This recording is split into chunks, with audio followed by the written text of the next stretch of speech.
Фантастика? Нет. А про динозавров? Именно, ну, как бы... Это фантастика. Всем добрый вечер. Вы смотрите телеканал ТНВ. Это программа «Вечерняя игра». И мы тут немножко уже увлеклись беседой с нашей гостьей, но во всем по порядку.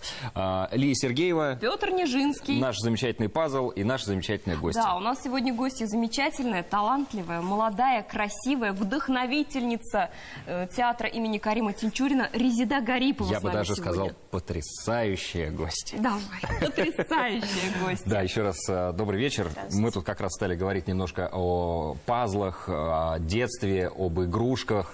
Оказывается, Резида в основном читала книги фантастику, о фантастике, о космосе. Не фантастику, это были специальные, ну, для детей книжки о космосе просто. Нет, не фантастика. Вот я вот что-то такие не помню. А я, кстати, тоже очень... А про динозавров любили книжки? Нет. Нет? Нет, это было что-то очень... Это все на самом деле к тому, я немножко поясню, что Резида не собирала пазлов. Вот, поэтому мы сейчас... Собирала, но немного. Ну, их было мало тогда, как мы выяснили. В общем, сегодня мы собираем картину замечательного, потрясающего русского художника Кустодиева. Купчиха с чаем и с кошкой. Кошку и часть купчихи мы уже к чаю собрали, пошла, да. А вот все остальное будем мы сейчас потихонечку. Я будем пока- Знаешь, что собирать. здесь должен быть арбуз. А правильно, да, вот он, кстати, там. Вот где-то. Так что давайте начнем. Зато картины известных мастеров известны. Да, вот мне, когда я узнала, что вы у нас будете в гостях сегодня, сразу первый вопрос, который возник, как так? Закончив Институт культуры в 2010 году, вы сейчас мало того работаете по профессии, у вас, вот боюсь ошибиться, сколько уже спектаклей вы поставили? Там к 10, по-моему, близится. В театре 8. Вот, Прилично. уже 8.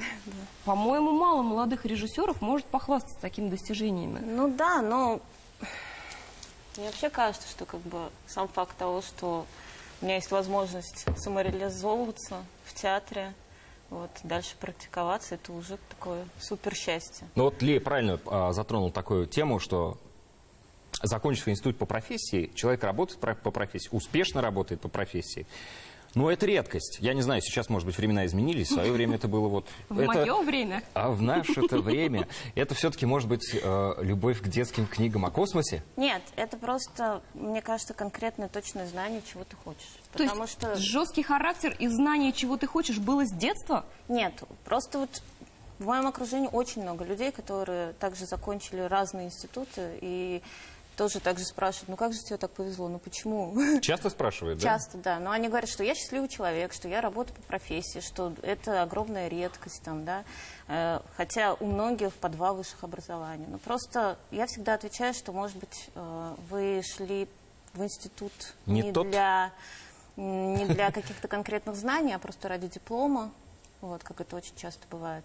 То есть мне вот интересно, обычно маленькие девочки хотят, если работать где-то в культурной сфере, это быть актрисой, певицей, да, но режиссером. Быть на первом плане, скажем именно, так, да, режиссером вот, на мало сцене. кто хочет быть. Это очень необычно. Я помню, когда я училась в школе, где-то класс, наверное, 3, вот, все хотели быть моделями, я, естественно, модельером. Вот. Когда в 6 классе захотели быть актрисами, я захотела стать режиссером. Вот, все. Видимо, вот это... Все хотели быть космонавтами, Резида хотела сидеть в ЦУПе. Да, примерно так. Ладно. Это, получается, характер такой был с детства, вот с 3-го класса? Ну, видимо, да. Я, на самом деле, я очень мало помню каких-то моментов в плане вот, там, творческих, детских, но мне очень часто мои одноклассники сейчас уже рассказывают, там, а ты помнишь, как вот ты с нами делала спектакль? Я говорю, да, нет. Но я помню, что когда, наверное, было лет 10, может быть, 9, я была в деревне, вот, и почему-то появилось жуткое желание поставить спектакль. Вот, я написала там какую-то мини-пьесу, 10 лет, я помню, да. И, значит, из амбара выгнали мы всех куриц, коз. Актеров выгнали. Статистов. Пока бабушка не видела, в общем. Я собрала каких-то ребят с улицы, с нашей, и поставила с ними спектакль. А что это был за спектакль? Про какой-то индийский сюжет, что То есть они пели? Да, с песнями. Джимми, ача-ача? Да, именно вот с этой музыкой. Ну, к сожалению, возможности посмотреть именно вот так вот. Музыку послушать можем, посмотреть не можем, но мы можем увидеть ваши спектакли, правда, уже не те оригиналы, которые вы ставили на татарском языке, а уже переведенные, адаптированные на русский язык. Вот, давайте посмотрим. Давайте. А мама с папой были на моей стороне. Помнишь? Помнишь? Сегодня же разводимся. Муж дома, а она каким-то мужчиной разговаривает. Одноклассник, первая любовь, изменщик. Ну как вам? Тушите свет, Как ребята. актерскую игру оцениваете? Выгнали бы их из амбара? Нет, зачем? В амбаре бы вполне пошло, да? Ну да, да. А на большой Очень- сцене? Очень мило. Вы имеете в виду этих актеров? Да. Ну, если поработать, то... Давайте сейчас посмотрим оригинал, сравним, скажем так. Emniyet mine yapmadı. Hatırlıyorsun be. Hatırlıyorsun be. Hayır lan şurada! Bu kadar kaydı şurada! İnde yeni bulandı! Yeni nesil yaptı, yeni başlaşa! Kılavuzlaşma! Ben işime kadar değiliz! İnde bir hemen demez şurasından! Silahlı! Ну, наш коллега, кстати, из первого сюжета подушкой очень похожа. Только размахивал. двери не хватало, вот как вот он вошел по мизансцене, а так Владимир Золотцев, я думаю, справился Владимир шикарно. Золотцев, ты умница. Следующий Оскар, Володь, будет у тебя. Ну, и у нас, по-моему, есть еще несколько таких же зарисовочек, которые наши коллеги Очень здорово. на свой лад. Но мы их чуть попозже посмотрим. Хорошо. А мне вот интересно, если характер был такой пробивной и изначально знала, чего хочется, одноклассниками командовали? По их воспоминаниям. Похоже, бывало. Не знаю, наверное... Нет, я была не пробивная, я просто знала, чего я хочу. Вот. Это разные вещи. Вот. То есть у меня нет такого характера. что- Понимание своей цели Да, да, и и пошаговую... всё. А я довольно-таки очень такой тихий, скромный человек, что как бы так, чтобы пойти там по... А как тихий, скромный человек умудряется тогда организовать всю вот эту творческую труппу? Ведь актеры люди очень непростые. С ними как? Приходится дружить или командовать? Какой подход? Мне очень нравится, когда мы работаем с ними, когда я умудряюсь им Мне нравится слово «умудряюсь». привить в любовь к тому, что вот мы делаем здесь сейчас. То есть у меня такое все время возникает жуткое желание, чтобы они влюбились в эту пьесу или в этот материал. Ну заразить их, собственно, да, чтобы они горели прямо. Да, да. Тогда как бы в этом Хороший есть подход. смысл. Потому что, вот, например, спектакль «Все мы люди» по Ремарку, да, там это был, по-моему, 3-я или 4-я работа в театре. Это такой серьезный эксперимент. Да, ну, во-первых, это был эксперимент в том плане, что я в первый раз в жизни сделала инсценировку, вот. А потом в спектакле участвовало 38 человек. Из них было 11 моих студентов, все остальные были как бы профессиональные актеры. И я с таким количеством людей, народных и заслуженных, не работала никогда. Вот, поэтому Как вот, опыт. ну, было страшно, очень страшно, потому что как бы у нас, в принципе, татарский зритель настолько консервативно недоверительно относится, да? относится к зарубежной литературе. Вот, кстати, вот этот вот смелый эксперимент, что поспособствовал-то? Взять и поставить произведение на по Ремарку. татарской сцене поставить Ремарка. Молодость. Многие думают вообще, что это женщина. Как Эрих Ну, Мария. она Да. же Мария, да? Да-да-да. Нет, ну, наверное, молодость, потому что отличие молодых режиссеров от опытных режиссеров, первое – это смелость. Вот, Безбашенность да, хорошая. да. Классно. Когда я пришла с этим предложением к главному режиссеру и моему педагогу Загидулину Рашмагалевичу, он сказал свою любимую фразу: «Безумству храбрых поем и песни, все. Вперед». Иди, Да, осилишь, значит осилишь. Нет, так нет. А там не осилишь, уволим. Ну нет, у него просто есть такая позиция, что он говорит, что как бы вот, ну, он нас так воспитывал. Вот он кидает этих щенков, а дальше уж выкарабкаются или нет. Ну, здорово. Сурово, С одной очень стороны. сурово. Сурово, но действенно. это да, очень действенно. У нас было 12 человек, как бы, и вот мы так очень закаленные. Хорошее слово «закаленное», главное, очень четкое.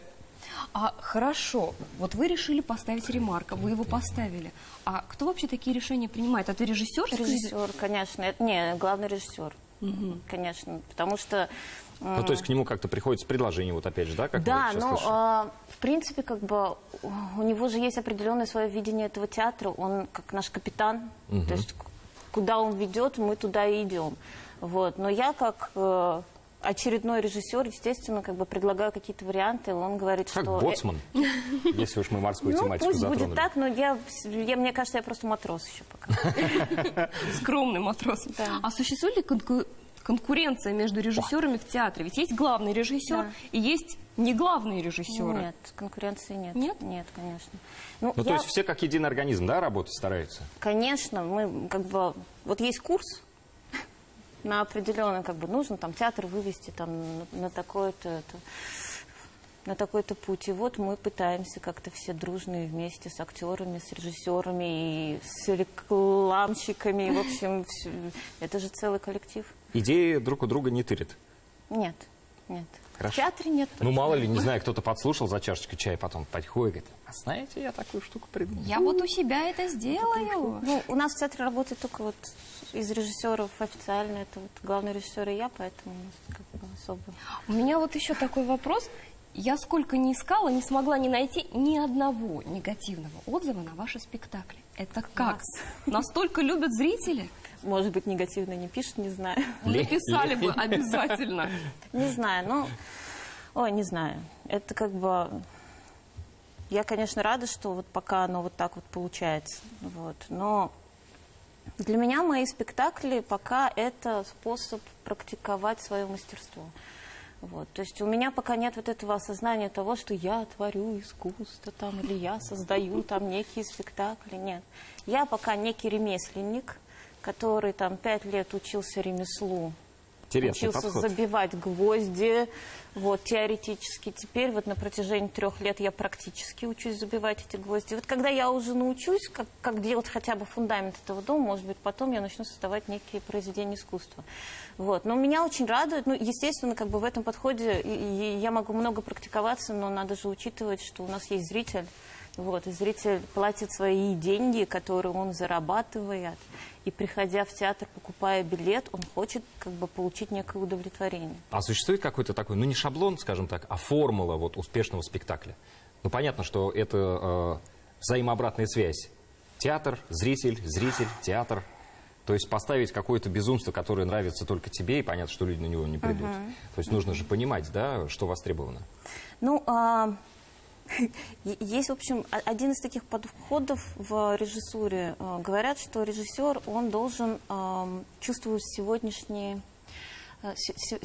проблемы, болезни человечества, да, и вот как бы его первоочередная задача, он должен как бы на сцене показывать вот эти болевые точки, которые есть сегодня в обществе. Резда, вы же понимаете, что это будет следующий вопрос.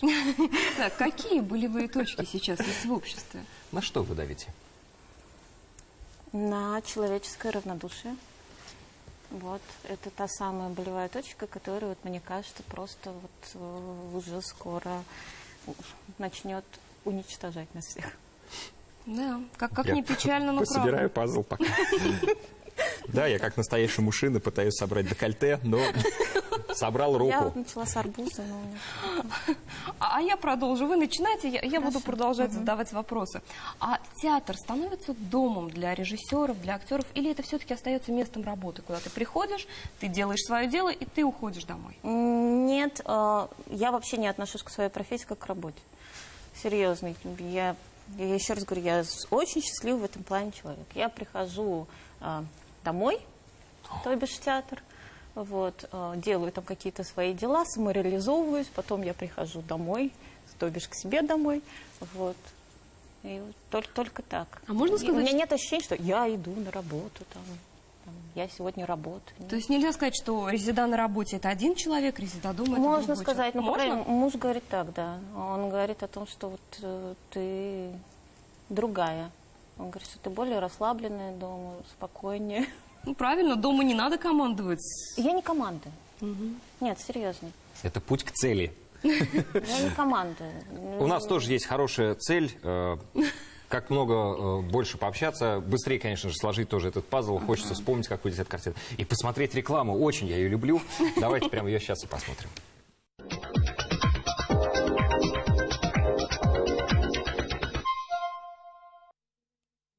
У нас тут за время рекламной паузы очень активно пошел сбор Арбуза. барышни. Сбор арбуза пошел. И всего Очень остального, активно. кстати, тоже очень активно пошел сбор. Прям мне даже нравится, я думаю, даже закончу. Я думаю, не менее увлекательно мы будем продолжать разговаривать с нашей сегодняшней гостьей. Разговаривать будем чуть попозже. Вначале мы сейчас покажем... Опять будем смотреть, чувак? Опять будем смотреть, именно. Мы сейчас будем смотреть очередную версию наших коллег вашего спектакля. Часть арбуза. Если бы я не вбил себе в голову обзавестись собственным домом, с нами бы не случилась эта беда. Да успокойтесь вы, пожалуйста, не вы же нас в тюрьму заперли. Я предлагаю сразу же посмотреть оригинал, чтобы можно было потом сравнить это все. Min üzümünü buldurga diyen kuyunu başıma kırpmayan bulsam, bizim bilen bu bela kilip çıkmağında bulur idi. Biz de bir тимданға сөз yapmadığız. Идентично, фактически. Ну, не Костюмы считая чуть-чуть, шапочек, да. Как оцените? Это уже, да, это уже Получше, получше, да, посерьезнее. Но это же был фрагмент спектакля «Чиполлино». «Чиполлино», То есть да. это детский спектакль. Детский. Они не сложнее стали Сложнее. детские? Вот с полуслова понимаете. Почему? Сложнее. Потому что это дети, потому что дети вежливо сидеть не будут. Ну то есть, если им скучно, они Конечно, это и покажут. они абсолютно честные. Встанут, уйдут, убегут, крикнут. Вот, поэтому... Но ведь не уходили, не убегали, не кричали. Не уходили, не убегали, не кричали, но я могу вот сейчас как бы смело сказать, что это была одна из самых сложнейших для меня работ. Да. Детский спектакль. Вот именно «Чиполлино», вот этот. Да. А почему тогда именно «Чиполлино»? Ну, это единственный... Нет, второй детский спектакль, да. Но на профессиональной сцене вот первый и единственный детский спектакль, пока боюсь Вот ставить. это еще, был тоже да. следующий раз. Пока не хочется больше? Нет, боюсь. Мне кажется, «Чиполлино» вообще выбор такой сложный. Это же очень сложное вообще произведение, если разобраться. Да. Вот в этом... Глубоко политическими контекстами. Вот, в этом поэтому и была проблема для меня. Потому что я отнеслась к этой пьесе слишком серьезно, в том плане, что как бы я начала, естественно, копаться. И она у меня начала получаться немножечко для взрослых, чем для детей. Вот. И как бы нам нужен был детский спектакль. Вот. И мы начали все это немножечко упрощать. И, в общем, в итоге получилось... Учитывать подводные течения. Да, чтобы... да. Вот, все это. А бывало такое, Резда, что вот вы в процессе подготовки какого-то спектакля, не знаю, там, прочитывания сценария или уже постановки, и понимаете, что, зачем взялась? Не справлюсь. Не идет. Пока не было, нет. Нет? Шикарно. Вот. Шикарно. Пока не было. Нет, это же не такой быстрый процесс. Это же, понятно. Да, пока я найду материал, это, я не знаю, пока я его вообще осмыслю, что это такое, да, пока я придумаю, как это все можно сделать, это может быть год. А как возникает вообще идея поставить тот или иной спектакль? Читаешь и думаешь, трогает тебя или нет. То есть только так? Только так. Я же работаю в татарском театре, да, я понимаю, что зрителям нужно я же должна это учитывать. Болевые точки, мы это помним. Болевые точки Вот. А я же на сегодняшний день я представитель татарской молодежи. Вот. Поэтому если меня лично трогает тот или иной материал, у меня есть надежда, что в принципе еще... Будет отклик. Да, еще найдется пару людей, которых это тоже тронет. Вот только по себе. Не возникает желание похулиганить какой-нибудь авангард собабахать на сцене? Авангард. Сейчас же это очень Виктюка, модно. что ли? Да, Как это очень вариант. модно. Да. Нет, не возникает. Нет, я абсолютно... То есть больше за классику? Нет, дело не в классике. Дело, если говорить сейчас такими театральными терминами, да, есть все-таки психологический театр. Вот. А есть все остальное. А зрители, кстати, в Казани отличаются от зрителей, в регионе? По Татарстану, скажем так. По Татарстану? Наверное, нет. Мне кажется, что Один нет. и тот же зритель? Наверное, да. Хорошо, тогда сравним по-другому. С другими городами? С другими городами, конечно, отличаются. Какие отличия? Чем отличаются? Столичные зрители, московские, питерские, они, во-первых, они подготовлены больше. У них больше выбора в плане театра. Вот. В Москве только более 300, по-моему, театров. Вот. У нас их всего 5-6. Поэтому, там зритель искушен. Вот. У нас все-таки зритель менее подготовлен, им сложно воспринимать что-то совершенно новое. Вот. Потому что, например, в третьей комнате живет собака. Я попыталась немножечко сделать это не совсем так, как делала раньше. Вот. То есть вносятся, да, какие-то изменения? Да. Нет, мне интересно экспериментировать. Но есть различия между авангардом и экспериментами в психологическом театре. Потому что лучше заниматься, ну вот лично для меня лучше заниматься по системе Станиславского. Как я еще раз говорила, лучше я буду учиться забивать гвозди, а уже на этом потом строить красивые дома. Вот, чем я буду просто, я не знаю, там, вешать картинку с домом и говорить, а вот дальше додумайте сами. Вот это авангард, мне кажется. А есть любимый город? Этот Лондон. любимый город. Я там никогда не была, но мне почему-то вот этот английский дух, эти люди, в общем, литература, театр. Вот. А представляли уже, когда вот вы приезжаете в Лондон первый день, да, то есть сошли, я знаю, там, с вокзала, и вот куда бы вы пошли? В Данмар, это лондонский театр. Прям в театр? Прям сразу Опять туда. Это мой самый любимый театр на сегодняшний день, поэтому я прям первым делом пошла туда и сказала, вам не нужны уборщицы там кто-нибудь. Не как зритель, а сразу хочется вот в закулисье. Хочется, да. Очень. Мне очень интересно понять, как они работают, что там, как у них устроено, и что у них есть такого волшебного, что у них создаются такие вещи. Я вот пока не... То есть вы готовы оставить все здесь и уйти поработать туда, Я например? вообще намного готова, да? Ага. Человек рисковый. Нет, я просто считаю, что как бы, нельзя стоять на месте. Надо постоянно двигаться. Ну, для меня вот в плане там, сегодняшнее движение, это в плане спектаклей. Да? Вот, там, берем «Ремарк», первая инсценировка в моей жизни. Там, берем спектакль «Весь Чулпан». Это я там выступила еще в роли композитора. То есть это тоже была такая... Вот это интересно. Абсолютная новость для меня. То есть пришлось с этим столкнуться? Да, да. Вот.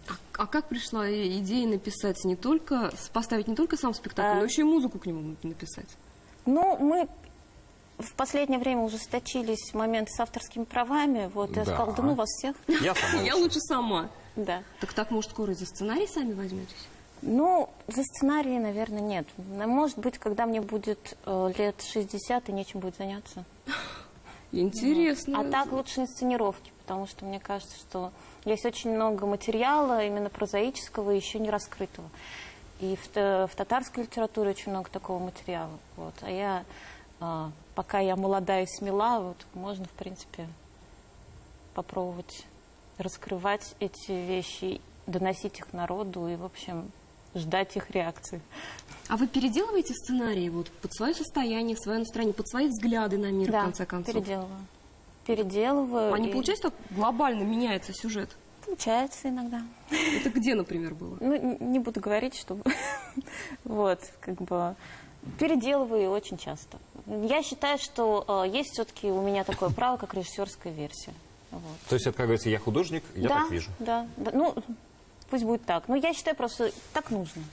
Вот. На данный момент, на данный период вот нужно сказать именно так, а не иначе. Потому что есть очень много материала и очень много пьес, которые все-таки были написаны под свое время. Там, есть какой-то вот яркий пример, я не знаю, там, Чиполлино тот же самый, там вот в оригинале так, а у вас в спектакле так? Давайте возьмем не Чиполлино. Давайте возьмем не Чиполлино. Ну, например, спектакль «Чулпан». Да, я переделала полностью финал. Полностью. Вот. У Шарифа Хусаинова... Да, вот я вот не знаю, как бы, что там происходило. Вы придите. Вы смотрите, очень Мы вас интересно. сейчас Сначала надо почитать, чтобы сравнить, наверное. Мы сейчас вас еще пораспрашиваем про этот спектакль, пока посмотрим рекламу, скоро вернемся. Ой, моя любимая.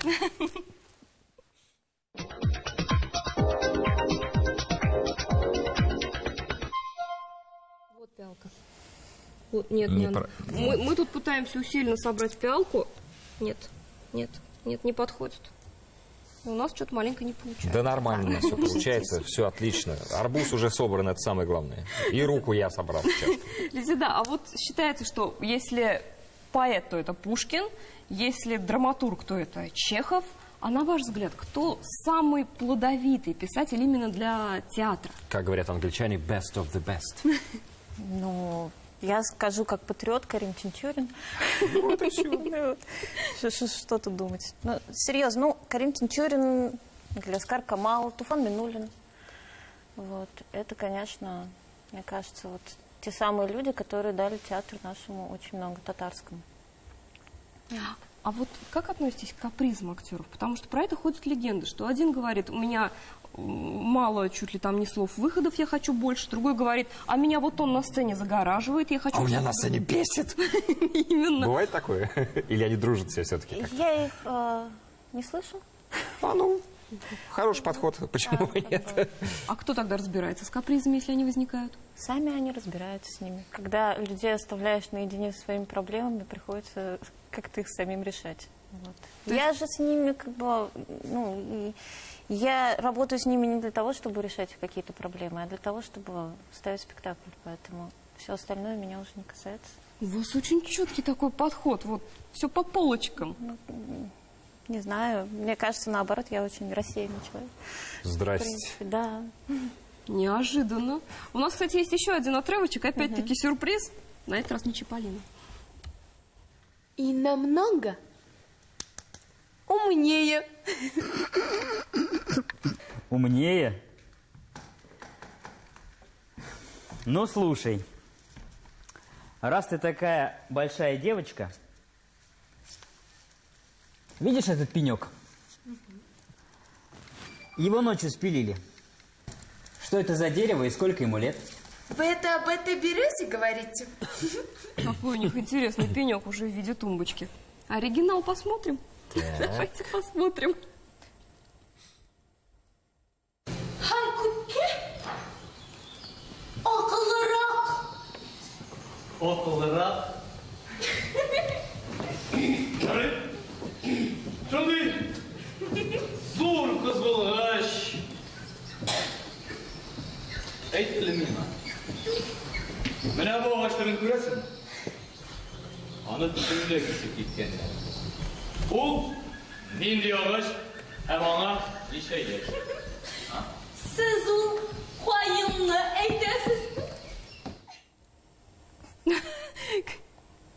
Не очень вам понравилось? Забавно. Нет, ребята хорошие, парень очень хороший, да. А вот когда вы смотрите на свои ранние работы, первый, второй спектакль, нет желания, что я бы сейчас вот по-другому сделала? Есть, не только на ранней, и как бы, да. Я, причем, очень часто остаюсь смотреть свои спектакли, ну вот.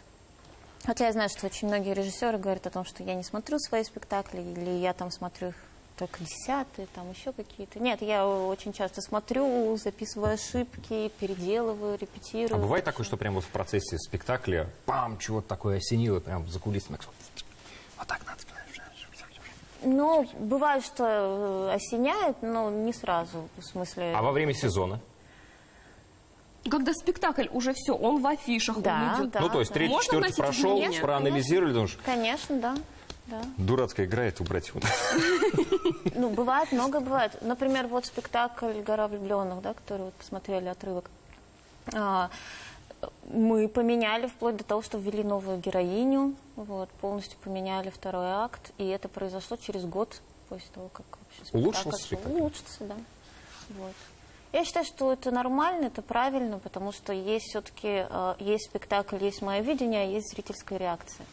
Вот, и я все-таки на нее очень живо реагирую. Мне прям нравится вот этот момент, когда ты смотришь спектакль и слышишь, как вот зал дышит или не дышит в тот или иной момент. То есть, получается, все-таки спектакль – это живой организм, Даже который включает в себя… театр, наверное. Мы об этом театр, говорили, да, кстати, который уже. включает в себя и декорации, и Да, актеров, да, и да. зрителей. Это все вот вместе во время спектакля? Да, это все должно, в общем, выстрелить. И вот это самая огромная сложность, наверное, для театрального режиссера. Я, если честно, очень сильно завидую кинорежиссерам. Почему? Почему же? Ну, потому что у них есть возможность... Переснять? У них есть возможность зафиксировать. Лучший кадр. Да, и как бы зафиксировать атмосферность того или иного кадра, понимаете? Это самое важное. А вот тут зал мне ахнул, кажется. и ты понимаешь… А здесь атмосфера сиюсекундная. То есть либо она сейчас есть, а завтра у актера плохое настроение, там, я не знаю, там, с кошкой что-то случилось, и он пришел, и нет у него настроения, а ему нужно Играть. играть, да. И атмосфера, а это же все очень тут тонкие моменты такие. Тогда нет желания податься в кино, чтобы как раз иметь возможность вот это фиксировать. Тоже вот этот ищет момент. легких путей, нет. А ну вообще мысль такая возникала?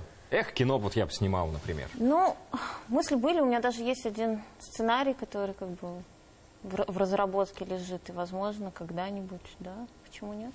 Но пока не до этого. Неплохо. Ну, пока не было предложения, это же тоже должна быть команда. Вот. Да. В театре у нас сейчас собралась команда. У нас очень хорошая, замечательная молодежь. Да? У нас есть главный режиссер, с которым мы отлично нашли общий язык. Вот. Там, художники, декораторы, световики, реквизиторы, костюмеры. Вот. Это же все это команда. Вот. И мы с ней сейчас сработались. Вот. А чтобы сейчас я взяла и пошла снимать кино, что я пойду одна с камерой? Нет, ну одна-то понятно, что... Ну вот же уже есть команда, в принципе. Да, пока же не пойдешь, команда-то не соберется, Мне пока кажется, не... что для кинорежиссера самое главное — это найти своего оператора. Вот. Это вот прям... Это как для театрального режиссера обязательно нужно найти своего автора и своего художника. Вот. Так и для кинорежиссера нужно найти оператора. Без своего оператора что-то снимать, это будет что-то очень странное. То есть вы сторонник того подхода, когда у режиссера один и тот же оператор в любом фильме и примерно один и тот же набор актеров? У нас много таких. Нет, не важно. Нет? Но я сторонник того, чтобы когда ты что-то делаешь, ты был 100% уверен в этой команде. Вы перфекционист? Наверное. Может быть, не знаю. Но я пытаюсь все доделать до конца и хочу, чтобы это было лучше. И я вечно недовольна. Вот это тоже был один из следующих вопросов. А вообще к критике как относитесь? Понятно, что самый свой строгий критик — это вы сами. Угу. А вот к критике со стороны как? Молодец. Я в пазл такая адекватно. Ага. Адекватно. Я не могу сказать, что если там пришли какие-то критики и начали мне говорить о том, что, я не знаю, там, твой задник должен быть синий, а не белый. Вот. Я как-то абсолютно, вам нужно синий, мне нужен белый. Там. Вот. А если какая-то критика действительно конструктивная, то отношусь адекватно. Резида, такой вопрос. А вот ночь перед премьерой. Да. Бессонная? Нет. Не нервничаете? То есть вы спокойны? Абсолютно. Во время? А когда, да, идет премьера уже, когда полный зал зрителей, то есть там из-за кулисы? Бывает такое? Вот или откуда-то там, первый с рампы? свой спектакль «Угасшие звезды» я боялась, я не знаю, за неделю. У меня просто началась какая-то истерия, что как, на профессиональной сцене в первый раз, и вообще все. Я говорила, что если не получится, все, ухожу из режиссуры, не буду Даже этим до такой заниматься. степени Это просто вот... у меня Пан или такое. пропал? Ну да. То есть я считаю, что если уж не получается, за что ж ты мучаешься? Вот. А сейчас нет, сейчас абсолютно спокойно, и как-то даже... Я уже начинаю успокаиваться абсолютно где-то, за неделю, да, когда я уже вижу, что спектакль сложился, уже все нормально. Вот, дальше уже начинаешь так очень спокойно менять все, что ты можешь поменять. Вот. А вот мандраж этот, да, о котором Петр говорит, мне кажется, он начинается, когда прозвенел третий звонок. Вот этот момент, звенит третий звонок, открывается занавес, и в этот момент ты понимаешь, что ты сейчас ничего не можешь сделать. Вот это самый страшный момент. Потому что до этого ты могла что-то сделать. Ты могла позвонить световику там, и ты начинаешь за всех бояться, и за всех начинаешь думать, а вдруг сейчас что-то будет всех не так. проконтролировать невозможно. Да. И когда актер говорит первую какую-то фразу, и в этот момент ты говоришь, ну все. А дальше уже как пойдет. Вот. А есть любимый актер? Актер кино, актер театра? И мы Мультактер? сейчас не о Тинчуринском театре. Да, я поняла. Нет, я же говорю, мне очень нравится театр Данмара. В нем была и идет такая постановка «Кориолан» по Шекспиру. И там играет Том Хиддлстон. Вот. Я говорю, я люблю Лондон, англичан, в общем. Вот. Том Хиддлстон, наш хороший друг Том Хиддлстон. Да, скоро к нам придет. Между прочим. Вот. Но если говорить там из зарубежных каких-то. А из наших, так как я люблю все-таки из русских театров, это, наверное, театр Додина. Вот. Даниил Козловский. Вот. Я же, женского пола. Это нормально. Разделяю ваши слабости. Да, это нормально. Мне вообще кажется, что в театр же в основном приходят женщины, и они должны видеть обязательно красивых людей, обязательно. Вот. И даже если этот несчастный юноша, он все равно должен быть красавцем. А как же женщины ушами любят, а не глазами? Говорить-то должен мужчина-то с хорошим басом, с хорошим ростом. Это обязательно. А вот интересно, вы все-таки в основном вы работаете на татарском языке, вы ставите татарские спектакли. А отличается ли вот этот энергетический посыл от того, на каком языке играют спектакли? На русском, на английском, на китайском. На итальянском? Ну вот На китайском я послушал бы. меня очень часто, на самом деле, спрашивают об этом. Вот. Ну, лично для меня нет отличий. Вот лично... Какая разница, на каком языке мне говорят все люди? равно, честно. Вот абсолютно. Причем мне все равно, на каком языке написано произведение. Я имею в виду, кто его там написал. Немец, англичанин, поляк, там, я не знаю. Вот. Мне все равно, как это все будет как бы звучать на нашем языке. Для меня нет вот этого момента языкового. Но для зрителей... Конечно, есть все-таки вот отличие в менталитете. Это есть. Вот. И поэтому, вот, может быть, возникает некая сложность.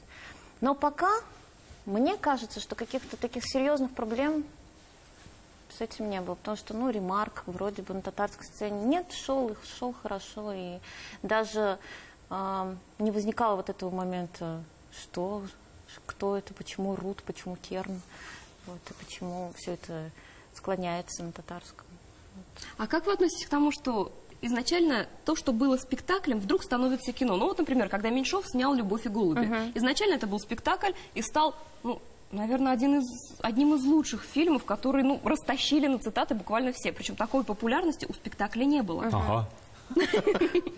Людка. Пазл тут у меня. Хорошо отношусь, потому что, знаете, есть как бы огромный плюс в театральной режиссуре и в постановке спектаклей в том, что актеры вместе с режиссером долгое время, это может быть месяц, это может быть полгода, у кого-то и год, занимаются застольным периодом.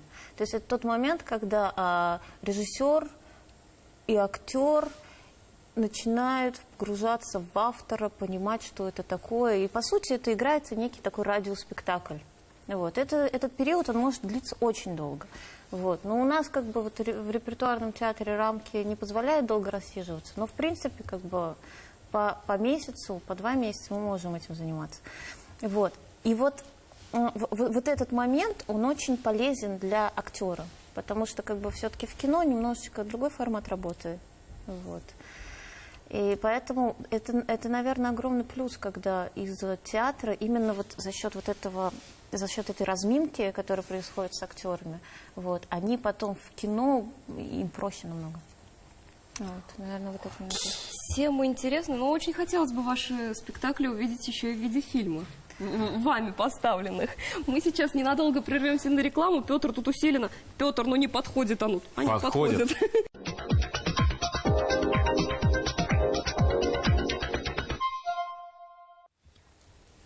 Общими усилиями мы собираем этот пазл. Не надо примазываться общим усилием. Чуть-чуть, да, уж примазываться. Мы с Кустодиумом собираем в основном. Резида собрала прекрасный арбуз.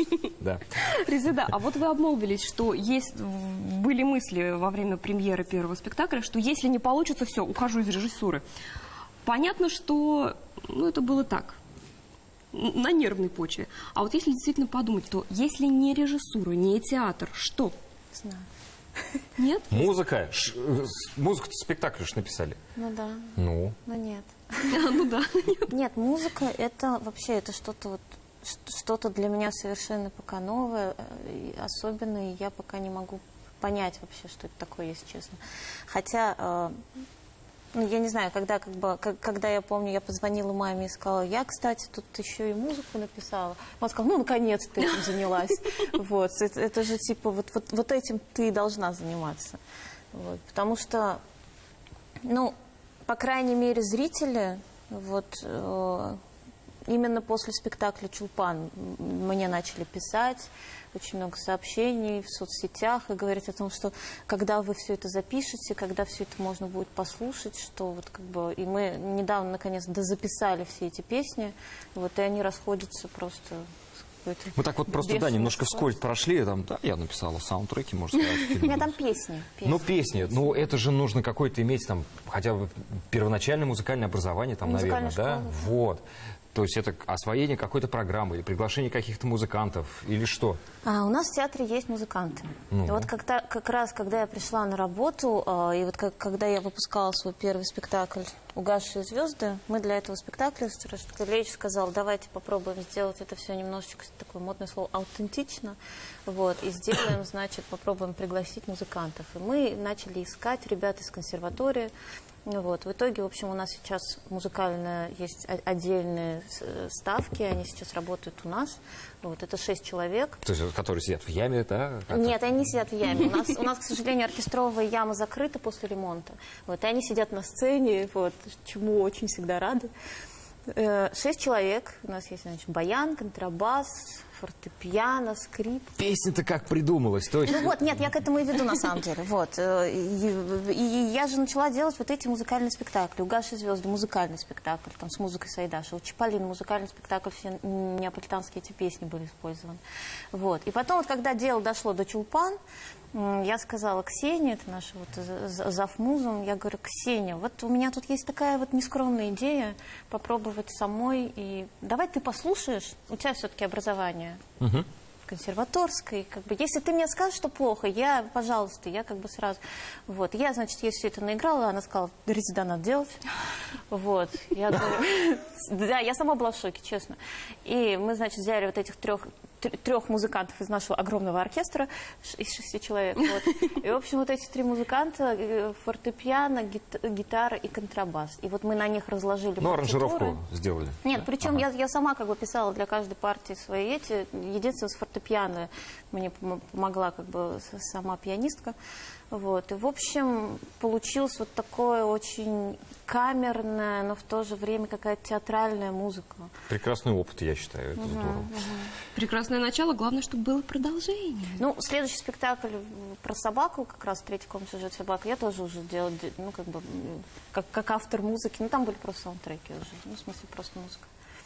А вот немножко вопрос не по театру, а ваш супруг. Ну, мы тут человек наблюдаем кольцо просто. творческий. Давно уже. Он тоже? Где Нет, познакомились? Нет, он не творческий. В театре там, я не знаю, не учились вместе? Нет, мы познакомились, когда я уже заканчивала институт. То есть мне всегда кажется, что это, ну, вот как бы у людей же там есть свои этапы какие-то. Я все-таки фаталист. Вот, и мне кажется, что как бы вот как там сказали, так и будет. Вот, поэтому вот я дали мне спокойно отучиться, потом, естественно, мне встретился человек, вот. И вот мы недавно как раз расписались. Вот. Поздравляем. Спасибо. 31 декабря. Да, такие забавные. Вот. Ну и, в общем, нет, он абсолютно не творческий человек. А чем занимается? Ну, если инженер. Вот, да. Он абсолютный технарь, вот, и, в общем, мы с ним в этом плане... А это хорошо или плохо, вот интересно? Просто зачастую бывает так, действительно, семейные пары, которые оба представители творческих профессий, кто-то говорит, что это сложно, да, кто-то говорит, ну, не знаю, наоборот, весело. А ты знаешь, мне кажется, режиссер, он тоже должен быть немножко технарь. Инженер, Ну, немножко. И инженер Я тоже. всегда к себе относилась больше как к математику даже, наверное. Ну, по крайней мере, когда я не знаю, я там сказала педагогу по химии, что я пойду на режиссуру, он сказал: нет, иди в КХТИ там, да. Такой химик пропадает. Да, и когда я пришла к учительнице по литературе, сказала: я буду у вас сдавать экзамен, потому что мне он сказал: зачем? Ведь тебе не нужна литература, не надо, это не твое, в общем. Вот. И я пришла в институт, и там прошла курсы подготовительные, и там мне сказали: нет, иди, вообще иди на журфак. Вот, режиссура — это не твое. Я говорю: да мое это. А интересно, Отговаривало много людей. не было самоанализа, почему так происходило? Да нет, я была так уверена, что это мое, что... Каким вы ребенком Здорово. были? Упрямым. Ну, это мы поняли. Очень упрямым, да. Очень своенравным и очень свободолюбивым. Хулиганили? Очень, да. То есть с мальчишками по заборам? Ну, дралась, да, дралась. Даже так? Да. Я помню, со мной сидел одноклассник, который постоянно приходил домой с поцарапанными руками. Избитый. Вот. И когда у него домашние спрашивали, что это? Да я тут опять там кошка. А за что Нет, ему нет, он так? никогда не говорил? сдавал меня. Нет. За что ему так Да доставалось? я не помню, на самом деле. Я почему-то вот была такая вечно. Ох. Сейчас нет, сейчас я очень спокойна. Ну, упрямая и свободолюбивая — это до сих пор, да. Давайте мы еще отрывок вашего спектакля Давайте. посмотрим. Вы так обреченно улыбнулись. Мне просто очень интересно, как вы подготовились. Это меня очень удивляет.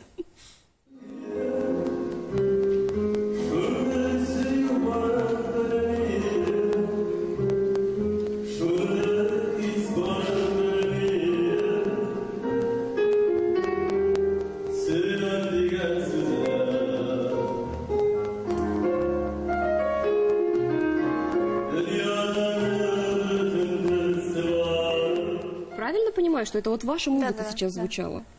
Ну, так нежно. Ну, я же девушка. А вы романтичный человек? Ну, я думаю, что да. Да. Ну, мне кажется, вот прям вот девушка во всех этих смыслах. То есть я не тот режиссер, который там, должен быть там с мужским характером. Весь такой. Нет, я вот именно... То есть вы мягкостью берете? Да не знаю я чего. Мне кажется, это хорошая такая женская хитрость-мудрость, когда Резда нам тоже рассказал, что актер должен загореться идеей. Ну, потому что это будет смешно, если я сейчас как бы буду себя вести как-то по-жесткому, и я со своим возрастом, со своим как бы пониманием всего буду сейчас ходить и орать на всех, и строить всех. Ну, это будет просто смешно. И, наверное, некомфортно ни вам, ни тем, на кого будете орать. Да. Вот, поэтому я как бы просто приняла себя, что я именно вот женщина-режиссер, и что вот надо искать какой-то свой подход к людям и свой метод. А нет желания продолжать обучение по каким-то другим, не знаю, специальностям? Ну нет, но есть желание как бы обучаться дальше в плане режиссуры, и, может быть, в плане музыки есть какие-то свои мысли, вот, потому Но что... это как стажировка, мастер-классы, Или вы практик, курсы вы повышения будете- квалификации. Да, повышение квалификации. У кого наверное, хотелось бы мечта. стажироваться? У кого хотели набраться бы опыта? Ну что ж, едем в Лондон, да? Опять в Лондон поехали? Понятно. Вот. Ну, я Поехали. говорю просто, да, есть у них все-таки какие-то... есть то, что для меня пока ново, поэтому я как-то вот... А на что не хватает времени? Не хватает? Да. Не знаю. Ну, бывало же, наверное, так вот вечерами за чашечкой чая дома, там уж с супругом общаетесь. А вот и- декорации вот хотелось Ну, бы или, я еще не знаю, там нарисовать. вот я хочу заняться гончарным искусством, но не хватает на это времени. Это, к примеру, Да нет, у меня есть время на все на самом деле. можно позавидовать. Нет, ну Вы, серьезно. вы настолько организованный человек, или вы опять-таки фаталист, и оно само складывается? Да, да, нет, серьезно. Вот именно вот судьба, она как бы вот все всегда появляется именно в тот момент, когда вот должно появиться. Вот я прям сама удивляюсь этому. А вы машину водите? Нет. Нет? Тогда я хотела спросить по поводу, в каком состоянии у вас бардачок, бардак, как у всех, или порядок. А в сумочке у вас как? Сумочка, Вот так? бардак, да. То есть все-таки Да, вы да, девочка-девочка. Я же вам говорила. Я абсолютно рассеянная. Вот. Я могу забыть, потерять телефон, я их теряю постоянно, там, забыть ключи. Все, что угодно, но я никогда не забываю, когда репетиция. Вот. То есть, может быть, поэтому вы и забываете все остальное, потому что Может быть, да. То есть сконцентрированы у на меня, театре? да, может быть. А так я успеваю много. У меня же еще студенты. Вот в этом году они выпускаются 4-й курс. То есть вы еще и преподавательской деятельностью занимаетесь? Да. Здорово. В театральном училище, да. Здорово. Студенты. Вы счастливый человек? Да, абсолютно, серьезно. Я как-то даже, иногда мне страшно становится, что как бы, что ж ты там такого придумаешь, чтобы мне не так хорошо жилось. Ну что ж, я вот предлагаю на такой счастливой ноте счастливо скажем друг другу до свидания. Мы еще обязательно увидимся в нашей программе ровно в 22:00 с понедельника по среду. Огромное спасибо, Резда, что пришли к нами. Все, уже заговорить начал. Картина почти собрана. Я думаю, мы за кадром ее быстро дособерем. Осталось буквально совсем ничего. Чуть-чуть. Ну все, всем всего самого лучшего. Пока-пока. Спасибо, что были с нами.